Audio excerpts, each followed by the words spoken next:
As we know, creativity plays an important role whenever we talk about design. So in today's video, we are going to learn 5 important steps that surely going to help you to boost up your creativity level and helps you to be different from others. Hi, my name is Tashi Kumari and I'm currently learning in NIF New Delhi. So I received so many sheets from you guys, and what I observed is you guys are lacking in creative approach and doing same thing what others are doing. Now let's stop doing what others are doing and let's learn how to be creative. Our first step is observation. So here I'm showing you 2 images.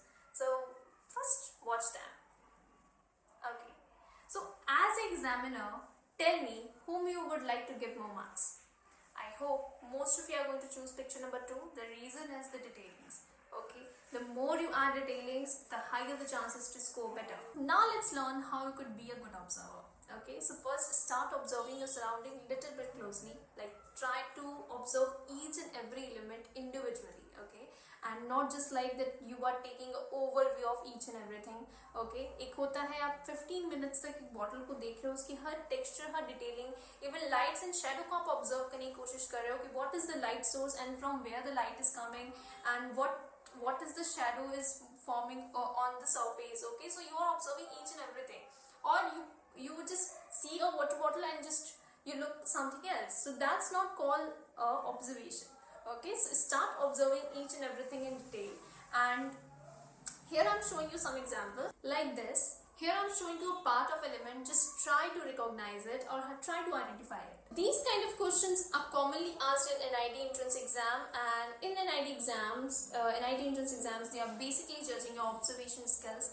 So make sure you are working on these kind of questions. I hope you successfully guessed all the questions, and if not, then stick to the video, I'll show you the answers in the end. So our second step is brainstorming and mind mapping. Mind mapping is a way of joining key concepts by using different keywords and images. By using this process, you can radiate out from the single idea. Such as, you are designing a costume for a Superman. Okay, so first you have to decide a purpose. Okay, what is the purpose of that particular costume? Where you are going to use it? Okay, why you are going to use it? Okay, how you are going to use it? So these are some key points which you have to mention in your purpose. Okay, then you can decide your character. You want to show some negative character, or you want to show some positive character, you want to show some funny characters. That totally depends on you. Accordingly, you have to decide your color palette. What's gonna be the color palette, and that color palette is going to depend on your purpose and character. Accordingly, you can decide the age group, for which age group you are designing it. Okay, you want it to be whereby a child or an old man. Okay, so that totally depends on you. So in this way, you have to brainstorm. You can even highlight some important points or something different about your design, like why it's different and why people should buy it. Okay, so these are some points which you have to work. Our step number 3 is correlate.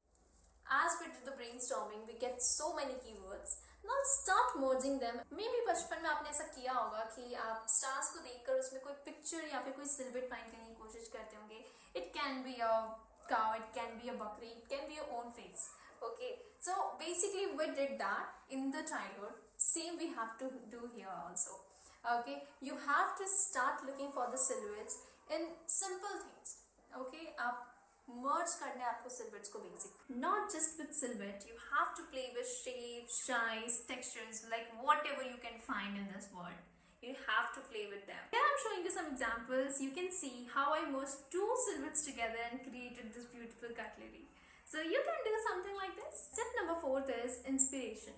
When you start observing your surrounding, you will get to know what things you like and what things actually inspires you. Sheets which you guys shared to me for reviews, what I observed in that because you are taking inspiration from that particular thing, you are trying to combine each and everything, whatever you find as an inspiration.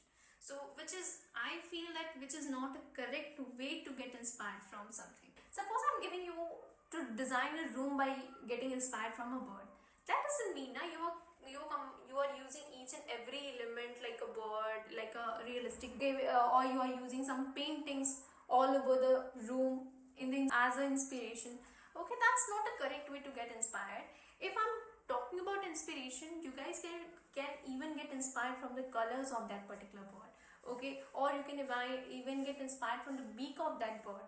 Okay, you can even get inspired from the nails of that bird. Okay, आपने देखे होंगे उनके heads पे बहुत interesting textures होते हैं. You can even get inspired from that texture. Okay, and that's get counted that you get inspired from that particular board.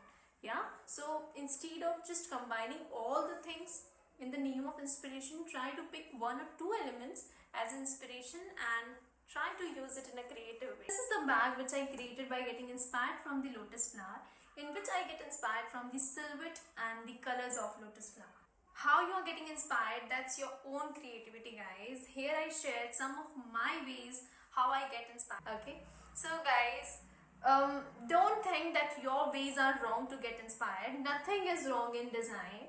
So here I shared some of my ways to get inspired from different things. Now our fifth and most important step of today's session is think unique. At this point I would like to explain you with an example how it could be different from others. This is the past year question paper, and the question is asked in 2021, in which you have to design an emoji, right? So just first think what people are going to do. They are going to think about expressions, the different color, the different layout, the different design, right? You can even think where we use emojis and why we use emojis, right? So we normally use emojis when we do chit chat, when we are in comment section, okay? And the emojis are in a emoji gallery, right? Emojis can be in a process of designing, like उसको भी तो कोई बनाता होगा. So instead of making your emoji in the plain sheet, you can create a chit chat layout in the background, or you can show that emoji in the process of designing. Okay, you can create the layout of Photoshop if you ever used it, or आप normal छोटे-छोटे icons बना सकते हो, like it's in a process of designing. Process is going on. That defines a different approach from others, and you are also giving reasons to the examiner that why you should deserve more marks. Yeah guys, we are done with all the points. Make sure you are using these points whenever you are solving next question. So let's see the answers of the questions which I show you in the beginning of the video. So hope you guys enjoyed today's lectures. If you enjoyed it, make sure to hit the like button. I'll see you soon in my next video. Bye.